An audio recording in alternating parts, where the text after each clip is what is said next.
funerals and funeral services, there's those who would want to do their own caskets. Is it a minefield? No, not really. There's a couple of rules, and they relate to the transportation of a deceased person. So there's no rules around caskets per se. A lot of the councils have rules regarding a rigid container, and for obvious reasons, it's very, very difficult. Well, put it this way, you can't put a body bag into a grave because they can't be set properly on top of the grave safely. So they want a rigid, leak-proof container. So you do need a casket of some sort? Yeah, of some sort. And so, yeah, I understand that there's a number of, I think they call themselves coffin clubs around the country, which is fellas in their back shed who have decided to make a casket for whatever reason. Possibly it's cost, possibly it's because they just want to do something different, and that's fine. There's no real issue for it. Most funeral companies will charge a fee, a handling fee on the casket, which will negate a lot of the cost. The reason being is that we're responsible for the way that, for want of a better word, apparatus functions for the time of the funeral. So I had a situation where the family built their own casket, which was nice, except they put drawer handles on it, little wee metal drawer handles, and when, by the weight of the casket, with the weight of the person in it, it was actually couldn't physically pick it up without cutting your hands. And so there's little things like that. So we always recommend that if someone is interested in doing this, and by all means go ahead. For whatever reason. For whatever reason, have a chat to your local funeral provider and get some guidelines. Often caskets are made far more substantially than they need to be, which then makes them far too heavy, which causes a problem for pallbearers. There's a cascade of issues. So get some specs would be a good idea. Also, we've had people have an odd impression of what a casket actually, where it needs to be wider and where it needs to be narrow and all the rest of it. And does it need to be shaped like the traditional English coffin, or can it be a couch style American? There's also those questions. We're happy to answer them and happy to give people an idea of where to head with it. Do we prefer it? No.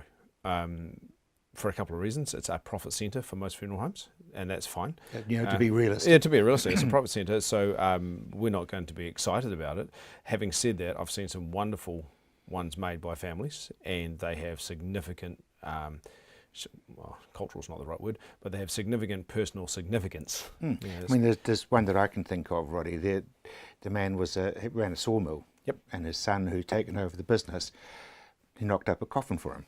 Why not? You know. And there's no reason why you can't do it, but it'd be like, do it right by getting the right information. Yep. And I think get some plans. Yeah, get some plans, exactly. I mean, there's a reason why. Also, when we're digging a grave, the council specifies very specifically for each casket the width of the handles, the width of the casket, the depth, etc. All of those things have rules and regulations attached to them. And so as a funeral director, we need to inform them well in advance of what we're actually putting into the ground. There's nothing really to stop you putting any type, shape, box, but it may influence the type of hole that they have to dig.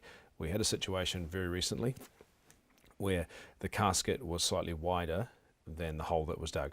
Oh my goodness. Yeah, the problem is where it was wider was halfway down. The hole hadn't been dug particularly well.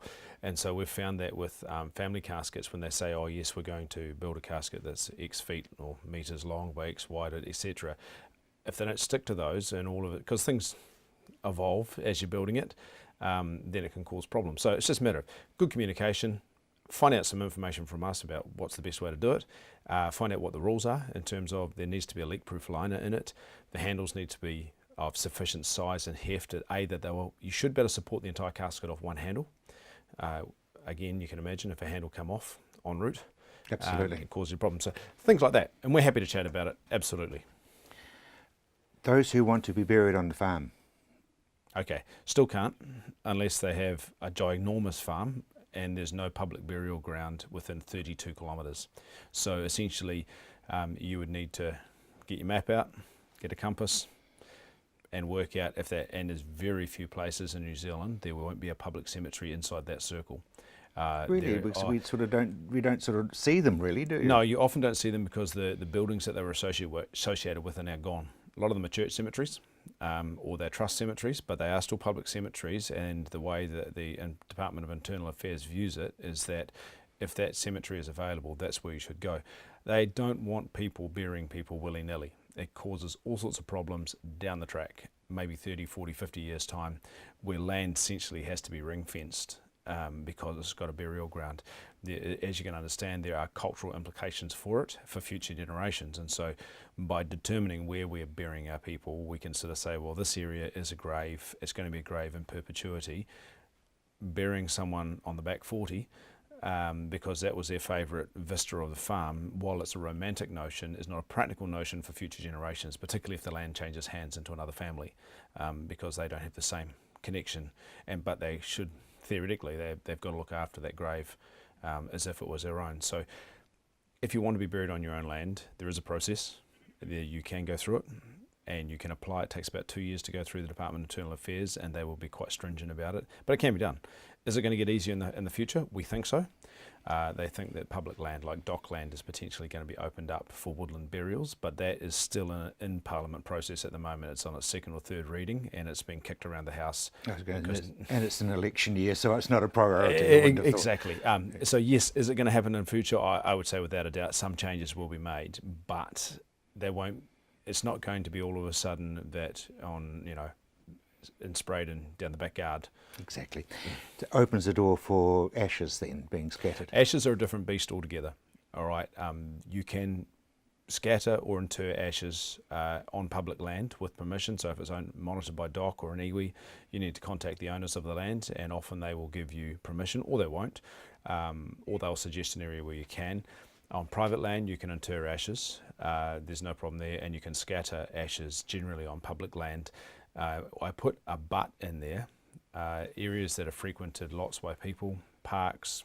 They had issues in Wellington with the Rose Garden in the botanical gardens there, as in there was lots of people thought that was a lovely area to scatter the ashes, and that was great until all the roses started dying because of the chemical imbalance that caused in the ground.